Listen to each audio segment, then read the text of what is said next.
నమస్కారం, నా పేరు బాలా. బీసీఎన్ న్యూస్ కి స్వాగతం. ముందుగా ముఖ్యాంశాలు.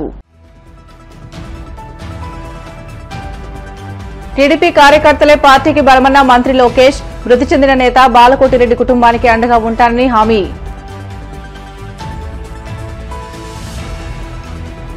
ఎండీయూ వాహనాల రద్దుతో 20,000 కుటుంబాలు రోడ్డున పడుతున్నాయన్న మాజీ మంత్రి కారుమూరి.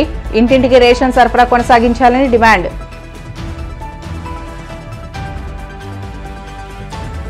విశాఖ స్టీల్ ప్లాంట్ ప్రైవేటీకరణను తీవ్రంగా వ్యతిరేకించిన వైఎస్ షర్మిల. కార్మికులను తొలగిస్తే కాంగ్రెస్ చూస్తూ ఊరుకోదని హెచ్చరిక. వాడపల్లి వెంకన్న ఆలయంలో ప్రత్యేక పూజలు. మంగళ వాయిద్యాల నడుమ శ్రీ స్వామి అమ్మవార్లకు మేల్కొల్పు సేవ, ఐశ్వర్యలక్ష్మి హోమం. తెలుగుదేశం పార్టీకి కార్యకర్తలే మూల స్తంభాలని, వారి సంక్షేమానికి తాను పెద్దన్నలా అండగా ఉంటానని మంత్రి నారా లోకేష్ పునరుద్ఘాటించారు. పార్టీ కోసం అహర్నిశలు పాటుపడే కార్యకర్తల బాగోగులు చూడడం తన బాధ్యతని ఆయన స్పష్టం చేశారు. పల్నాడు జిల్లా రొంపిచెర్ల మండలానికి చెందిన దివంగత టీడీపీ అధ్యక్షుడు మాజీ ఎంపీపీ వెన్న బాలకోటిరెడ్డి కుటుంబ సభ్యులను మంత్రి లోకేష్ ఉండవల్లి నివాసానికి పిలిపించి పరామర్శించారు. వారి సమస్యలను సావధానంగా విన్న మంత్రి అన్ని విధాల అండగా ఉంటానని భరోసా ఇచ్చారు.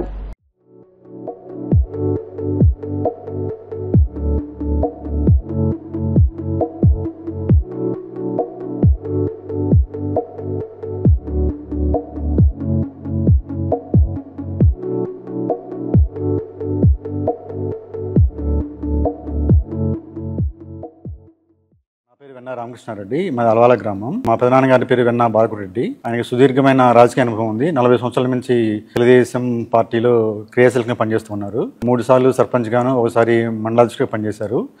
ఈయన పరపతి అనే ప్రజాదరణ ఓర్వలేని వైసీపీ పార్టీలో కొందరు వ్యక్తులు ఆయనపై 2 సార్లు హత్యా ప్రయత్నం చేశారు. మొదటిసారి పమ్మె వెంకటేశ్వరరెడ్డి మరియు పూజల రాముడు అనే 2 వ్యక్తులు ఊరు బయట వాకింగ్కి వెళ్ళినప్పుడు కత్తులు గొడ్డలతో దాడి చేసి చనిపోయాడేమో కూడా వదిలేసి వెళ్ళిపోయారు. అదృష్టవశాత్తు మేము బతికించుకోగలిగాం. కేసు ఫైల్ చేసాం, కానీ కేసు ఫైల్ చేయడంలో చాలా ఒడిదుడుకులు ఫేస్ చేసాము. కేసులో కూడా ఎలాంటి అభివృద్ధి లేదు, వాళ్ళకి సరైన శిక్ష పడలేదు. పడకపోగా తిరిగి మళ్ళీ 6 నెలల తర్వాత అదే వ్యక్తులు నిద్రపోతున్న వ్యక్తిని నిద్రలేపి వేరే పేరుతో చెప్పి బయటికి పిలిచి ఆ నిద్రలోనే ఆ మనిషి పైన గన్తో కాల్పులు జరిపారు. 2 బుల్లెట్లు దిగడం జరిగింది. ఇప్పుడు హాస్పిటల్లో ట్రీట్మెంట్ పొందుతూ 20 రోజుల తర్వాత చనిపోవడం జరిగింది. అప్పుడు కేసు పెట్టాము, కానీ ఈ నిందితులు వైసీపీ ప్రభుత్వ హయాంలో వాళ్ళకి ఎలాంటి శిక్ష పడకపోగా వాళ్ళు ఫ్రీగా బయట తిరుగుతున్నారు. ఇప్పుడు టీడీపీ గవర్నమెంట్ వచ్చాక లోకేష్ గారి చొరవతో చంద్రబాబు గారి హయాంలో ఆ నిందితుల మీద సరైన ఇన్వెస్టిగేషన్ జరిపి నిందితులు ఎవరెవరు ఉన్నారో వాళ్ళందరికీ కూడా సరైన శిక్ష పడాలని అడగటం జరిగింది. దానికి లోకేష్ గారు సానుకూలంగా స్పందించి వాళ్ళకి సరైన శిక్ష పడేలా చూస్తామని మాకు భరోసా కలిగించారు. ఈ విషయంలో మొదటి నుంచి మాకు తెలుగుదేశం పార్టీ నాయకులు అరవింద్ బాబు గారు కానీ మిగతా నాయకులందరూ కూడా చాలా అందుబాటులో ఉండి మాకు అన్ని విధాలా సహకరించారు. కానీ మేము కోరుకునేది ఒకటి, మా ఫ్యామిలీ తరఫున ఎవరైతే మా పెదనాన్న హత్యకు కారకులు అయ్యారో వాళ్ళందరూ కఠినంగా శిక్షించబడాలని కోరుకుంటున్నాం.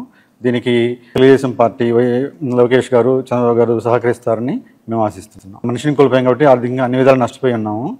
అన్ని విధాలు లోకేష్ గారు మమ్మల్ని ఆదుకుంటామని మాట ఇచ్చారు. ఆ నమ్మకంతో పేదలకు వైఎస్ జగన్ చేసిన ప్రతి మంచిని తుడిచేయాలనే లక్ష్యంతోనే కూటమి ప్రభుత్వం పనిచేస్తుందని మాజీ మంత్రి కారుమూరి నాగేశ్వరరావు ఆగ్రహం వ్యక్తం చేశారు. తాడేపల్లి వైసీపీ కేంద్ర కార్యాలయంలో ఆయన మీడియాతో మాట్లాడుతూ దేశంలోనే పలు రాష్ట్రాలకు ఆదర్శంగా పేదల ఇంటి వద్దే రేషన్ను అందించేందుకు గత ప్రభుత్వంలో జగన్ తీసుకున్న నిర్ణయాన్ని కూటమి సర్కార్ రద్దు చేయడం దుర్మార్గమని మండిపడ్డారు. పేదలకు రేషన్ ఇచ్చే ఎండీయూ వాహనాలను తొలగించాలనే నిర్ణయం పేదల పట్ల సీఎం చంద్రబాబుకు ఉన్న చిన్న చూపుకు నిదర్శనమని ధ్వజమెత్తారు. సూపర్ 6 అన్న ఊసే ఎత్తకుండా ఈ రోజున జగన్మోహన్ రెడ్డి గారు ప్రతిష్టాత్మకంగా ప్రవేశపెట్టిన పథకాలన్నీ కూడా తొంగలో తొక్కే కార్యక్రమం చేస్తున్నారు. నిన్న కేబినెట్ లో తీసుకున్న నిర్ణయం చాలా దారుణంగా ఎండియూ ఆపరేటర్లు మరి ఎంతో మంది దాని మీద బతుకుతూ మరి ప్రజల దగ్గరికే నిత్యావసర సరుకులు అందించే కార్యక్రమంలో మెయిన్ పాత్ర పోషిస్తున్నాయి. ఈ ఎండియూ బళ్ళు దేశంలోనే ఆదర్శంగా తీసుకుని ఎన్నో రాష్ట్రాల నుంచి వచ్చి ఈ వ్యవస్థని చూసి వాళ్ళు కూడా పెట్టాలని నిర్ణయంతో చాలా మంది చేశారు. నేను సివిల్ సప్లై మినిస్టర్ గా ఉన్నప్పుడు ఈ వ్యవస్థను చూస్తానికి చాలా మంది రావటం జరిగింది. ఆల్రెడీ పంజాబ్ వాళ్ళు వచ్చినప్పుడు వాళ్ళ కూడా చూసి ఆల్రెడీ పంజాబ్ లో ఈ వ్యవస్థను స్టార్ట్ చేశారని చెప్పి ఈ సందర్భంగా తెలియజేస్తున్నాను. ఒకసారి మీరు చూడండి, ఈ పంజాబ్ లో కూడా ఆల్రెడీ మన దగ్గర ఎండియు బళ్ళు ఎలా ఉన్నాయో ఆ వ్యవస్థ అంతా చూసి అక్కడ స్టార్ట్ చేయడం జరిగింది. వేరే రాష్ట్రాల కూడా ఆల్రెడీ చేయాలని చెప్పి చాలా మంది రావటం చూడటం జరిగిందని చెప్పి సందర్భంగా తెలియజేస్తుంది. ఇంకా వేరే రాష్ట్రాల్లో కూడా స్టార్ట్ చేసిన అటువంటిది ఇంత మంచి ప్రోగ్రాం. ఎందుకంటే గతంలో చాలా అవస్థలు పడేవారు. ఈ రేషన్ తెచ్చుకోవటానికి రేషన్ షాప్ కి వెళ్లి లైన్ లో నుంచోవటం, సర్వర్ పనిచేయట్లేదని, తమ్మి పడటం లేదని చెప్పి ప్రయాసాలు కూర్చి కూలి పనులకు వెళ్లేది కూడా పన్నులు మానుకుని ఇవాళ కోటి చిల్లరి కార్డుల్లో మెజార్టీ రెక్కాడి తెలియకని డొక్కాడిని జనం చాలా మంది ఉన్నారు. వాళ్ళందరూ కూడా రోజుకి 300 నుంచి 500, 600 రూపాయలు కూలి పనులకు వెళ్లి ఆ పని చేసుకుని సంపాదించుకునే పరిస్థితిలో ఉన్నారు అని ఈ ఎండియు బళ్ళు పెట్టడం వల్ల దగ్గర 17 రోజులు ఇంటింటికి వెళ్తాయి. మధ్యాహ్నం నుంచి ఆ సచివాలయం ఎక్కడుందో అక్కడ ఉంటది. అంటే ఒక పద్ధతి, ఒక టైము ఉంది. ఇక్కడ ఒకవేళ ఇంటికి వచ్చినప్పుడు తీసుకోకపోతే ఆ సచివాలయంకి వెళ్ళి తెచ్చుకునే పరిస్థితి ఉంది. 17 రోజులు టైం ఉంది. ఏ రోజు కూడా పని మానే పరిస్థితి లేకుండా ఈ బళ్ళ ద్వారా ఇచ్చే కార్యక్రమం జరుగుతూ ఉంది. చాలా మంది ఆనందపడతా ఉన్నారు, తీసుకుంటున్నారు. దీని విషయంలో చాలా మంచి జరుగుతూ ఉంది. కానీ ఇవాళ ఈ వ్యవస్థని తీసేసి రేషన్ దుకాణాల ద్వారా తీసుకోవాలని చెప్పి నిర్ణయం తీసుకుంటాం. ఎంత దారుణంగా ఉందంటే ఆశ్చర్యం వేస్తుంది. ఇవాళ మీరు 99 పైసలకే ఎకరం ఇస్తారు. కోట్లాది రూపాయలు విలువ చేసే భూములు 99 పైసలకే ఇస్తారు. కానీ అక్కడ మీరు 10,000 ఉద్యోగాలు ఎన్నో వస్తాయంటారు. అవి వస్తాయో అయినప్పుడు. కానీ ఇక్కడ ఈ వ్యవస్థ వల్ల 20,000 కుటుంబాలు, అంటే దగ్గర 10,000 మంది ఎండియు బళ్ళు వాళ్ళు ఉంటే వాళ్ళకి అసిస్టెంట్ గా ఇంకో 10,000 మంది, దగ్గర 20,000 కుటుంబాలు దీని మీద బతుకుతా ఉన్నాయి. మీరు ఆల్రెడీ ఏదైతే వాలంటరీ వ్యవస్థ ఉందో ఆ వాలంటరీ వ్యవస్థని కొనసాగిస్తాం, 5,000 కాదు 10,000 అని చెప్పారు. వాళ్ళకి మాయ మాటలు చెప్పారు.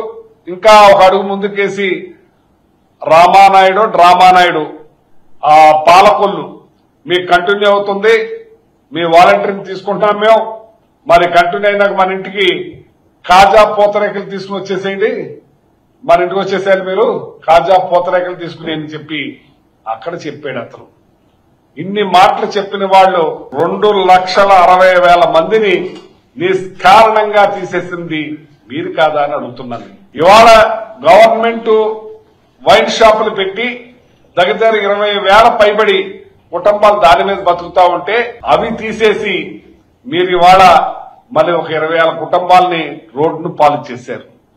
ఇవాళ నిన్న కేబినెట్ లో నిర్ణయం తీసుకుని ఏం చేశారయ్యా అంటే దగ్గర 10,000 కుటుంబాలు ప్లస్ 9,600 దగ్గర 20,000 కుటుంబాలని మీరు రోడ్డు పాలు చేయించినారని చెప్పి సందర్భంగా విశాఖ స్టీల్ ప్లాంట్లో కార్మికులను తొలగిస్తూ కేంద్ర ప్రభుత్వం ప్లాంట్ అమ్మిస్తుంటే కాంగ్రెస్ పార్టీ చూస్తూ ఊరుకోదని ఏపీ కాంగ్రెస్ అధ్యక్షురాలు వైఎస్ షర్మిల స్పష్టం చేశారు.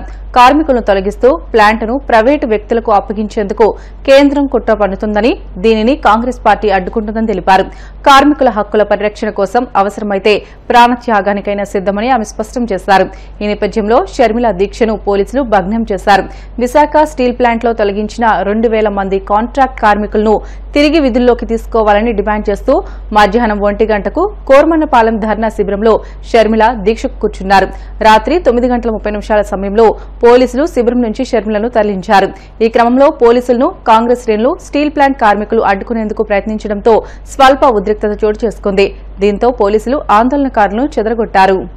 2,000 మంది కార్మికుల ఉద్యోగాలను పీకేసినందుకు నిరసనగా మీ బాధలో పాలు పంచుకోవడానికి మీ తరపున నిరాహార దీక్ష చేయడానికి కాంగ్రెస్ పార్టీ అధ్యక్షురాలుగా మీ రాజశేఖర రెడ్డి బిడ్డ వచ్చింది. ఈరోజు రాజీవ్ గాంధీ గారి వర్ధంతి. రాజీవ్ గాంధీ గారు రాజశేఖర రెడ్డి గారికి చాలా ప్రియమైన నాయకుడు. అంత గొప్ప నాయకుడికి మనస్ఫూర్తిగా నివాళులు అర్పిస్తూ ఇక్కడ మీకోసం వచ్చిన నాకు, చేరి వచ్చిన ప్రతి అన్నకు, ప్రతి తమ్మునికి, ప్రతి అక్కకు, ప్రతి చెల్లి రాజశేఖర రెడ్డి బిడ్డ శిరస్వానికి చేతులు పాటించి మనస్ఫూర్తిగా నమస్కరించుకుంటాం. విశాఖపట్నం స్టీల్ గురించి నేను మీకు చెప్పనవసరం లేదు.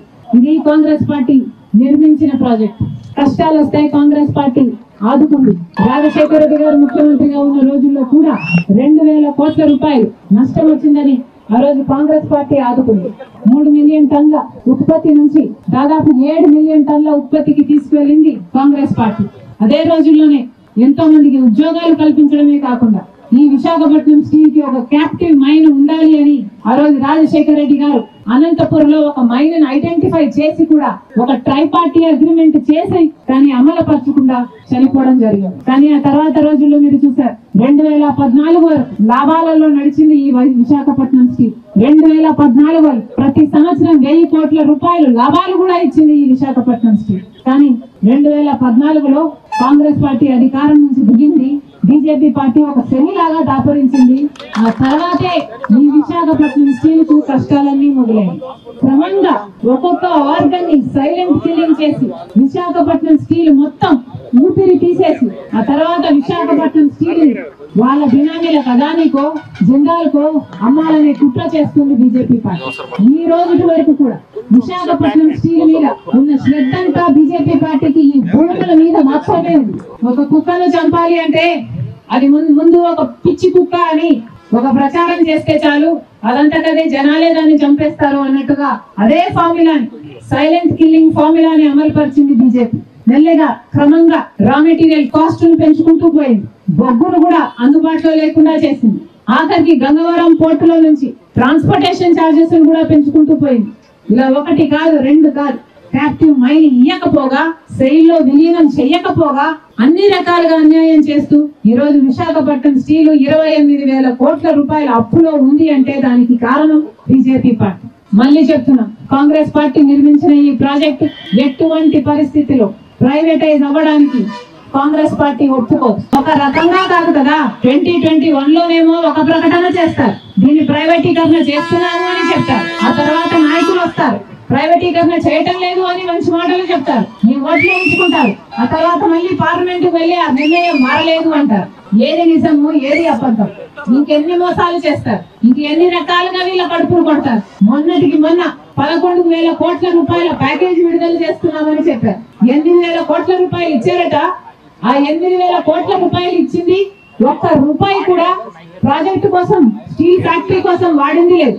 ఒక్క రూపాయి కూడా ఉత్పత్తి పెంచుకోవడానికి కానీ, ఎక్స్పాన్షన్ కానీ, కార్మికుల జీతాలు ఇవ్వడానికి కానీ, వాళ్ళ వెల్ఫేర్ కానీ ఒక్క రూపాయి కూడా ఇచ్చింది లేదు. 11,000 కోట్ల రూపాయల్లో 8,000 కోట్ల రూపాయలు వచ్చింది. వచ్చిన అర్ధ గంటలోనే అప్పులు తీర్చడానికి వెళ్ళిపోయింది. అంటే ఒక కేంద్ర సంస్థ నుంచి డబ్బు వచ్చింది, ఇంకో కేంద్ర సంస్థకు వెళ్ళిపోయింది. ఏం ఉద్ధరించినట్టు బీజేపీ పార్టీ?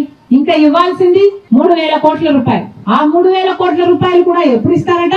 ఇక్కడ 5,000 మంది ఉద్యోగాలు పీకేస్తే అప్పుడు ఆ 3,000 కోట్ల రూపాయలు విడుదల చేస్తారట. ఇది ఎక్కడి న్యాయమని అడుగుతున్నాం. అంటే ఈ లెక్కన 34,000 మంది ఉద్యోగాలు ఉన్న ఈ సంస్థలో కనీసం సగం 16,000 మంది కూడా పని చేయకూడదు. ఇదే బీజేపీ అజెండాగా పెట్టుకుంది. కార్మికులను తగ్గిస్తే ఆ తర్వాత సంస్థను నిర్వీర్యం చేయొచ్చు, కొట్లాడే వాళ్ళు కూడా ఉండరు అన్నదే బీజేపీ పార్టీ కుట్ర చేస్తుందని కాంగ్రెస్ పార్టీ ఆరోపిస్తుంది.